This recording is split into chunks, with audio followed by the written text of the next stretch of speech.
आइए आप बैठिए यहाँ। श्वेता, आग किस तरह लग गई? तो होया किस तरह? दीपिका, पुत्र साइड हो, ठीक हो साइड हो तुम? जरा। ठीक तो है ना तू? कोई पानी लेके आओ। नीलमा, पानी लेके आ जल्दी जा।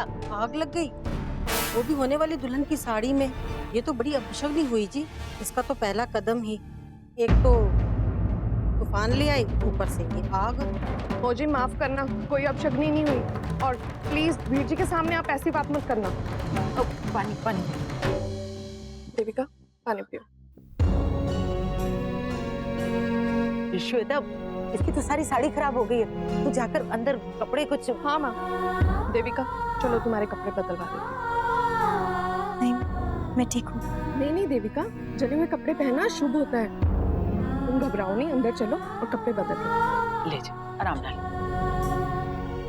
सही वक्त पे पहुंचा तुम, शुक्रिया देविका को बचाने के लिए। अरे कोई बात नहीं साकेत जी।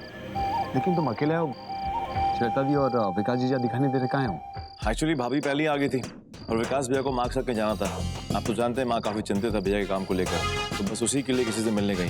अरे यार, काम से याद है, इस काम के लिए तुम्हारी सिफारिश की थी, उसका क्या हुआ?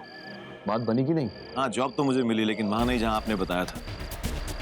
कहीं और गया था और अपने बलबूते पर जॉब को हासिल किया। और आप तो जानते हैं कि मुझे अपनी मेहनत और अपनी काबिलियत पर बहुत विश्वास है। वो सब तो ठीक है, लेकिन सिफारिश बुरी चीज नहीं है। और दुनिया में हर चीज सिफारिश और सेटिंग से होती है, याद रखना। मैं इन सब बातों को नहीं मानता, और मैं आपसे पहले भी कह चुका हूँ कि मुझे आपकी हेल्प की जरूरत है। Thank you. समझी हूं ना तुम्हारा, इसलिए। लेकिन हाँ, मुश्किल वक्त में हमेशा अपने काम आते हैं, अगर अपनापन बनाए रखो तो। खैर, ये सब छोड़ो, अगर किसी चीज की जरूरत हो ना तो बेझिझक यहाँ आना। वैसे साकेत जी, वो लड़की यहाँ कैसे? वो बहुत ही खास है, बहुत जल्द उससे शादी करने वाला हूँ। और तुम तो जानते हो, मैं जिस चीज को चाहता हूँ उसे हासिल करने में देर नहीं लगाता। बहुत जल्द तुम्हारे घर पे इनविटेशन आने वाला शादी, आ जाना।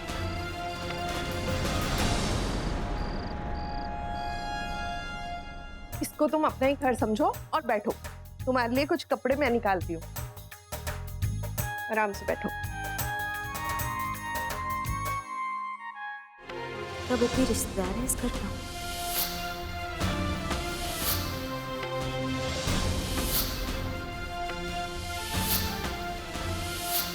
ऐसा गिरा हुआ और नीच आदमी, अगर ऐसे रिश्तेदार हैं इस घर के, तो फिर मैं इस घर में शादी कैसे कर सकती हूँ? वो लड़का जो औरतों की इज्जत करना नहीं चाहता, बस उनको इस्तेमाल करता है। मैं तो उससे दिल की गहराई से सिर्फ नफरत करती। पर अगर यहाँ के बाकी लोग वो भी ऐसे ही हुए तो मैं कैसे निभा पाऊंगी शादी के बाद? और दादी को भी ऐसी जल्दी पड़ी है मेरी शादी करवाने की, कुछ सुनना समझना ही नहीं चाहती।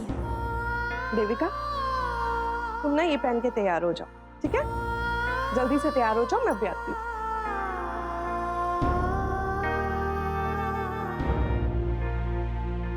अभी चले, लेट हो रहा है। हाँ रवि, अभी चलते हैं।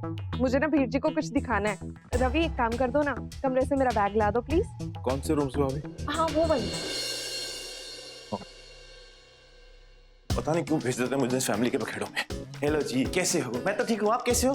गौर की फॉर्मेलिटीज, आई हेट दिस। यहाँ तो 2 कमरे हैं।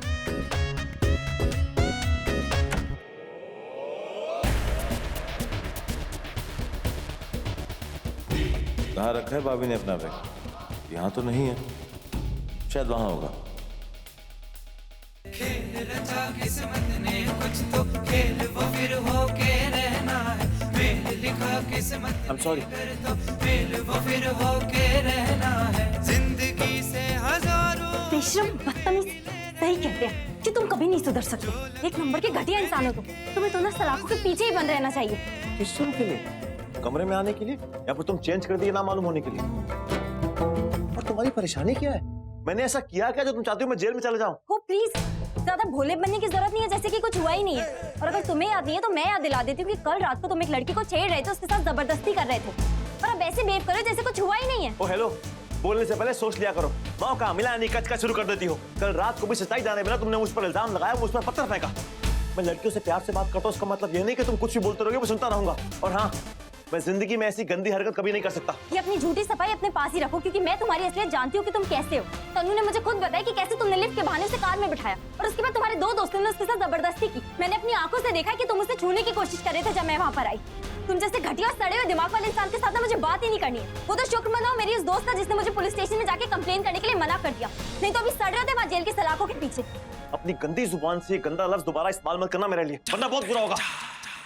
और तुम समझती क्या अपने आप को? हाँ, तुम जो बोलोगी जो पकोगी वही सच है। सच्चाई वो नहीं होती जो दिखाई देती है। बात का दूसरा पहलू भी समझना चाहिए, देखना चाहिए, ना कि अपनी बात का ढोल बजा बजा के एक अच्छे खास इंसान को तुम रेपिस्ट बना दो। तुम्हारी फ्रेंड ने तुमको बताया था ना वहाँ पे 3 लोग थे, लेकिन जब तुम वहां पर आई तुमने मेरे अलावा किसी और को देखा नहीं ना? वो इसलिए क्योंकि मैं था जिसने उनकी धुलाई करके वहां से भगाया था उनको। अरे मैं तो तुम्हारी फ्रेंड को होश में लेके आ रहा था बस। सोच तुम्हारी गंदी है, गलत तुम सोचती हो। उससे लड़कों से बचाने का क्रेडिट तो दूर की बात है, तुम मेरे पर इल्जाम लगा रही हो कि मैं रेपिस्ट हूं।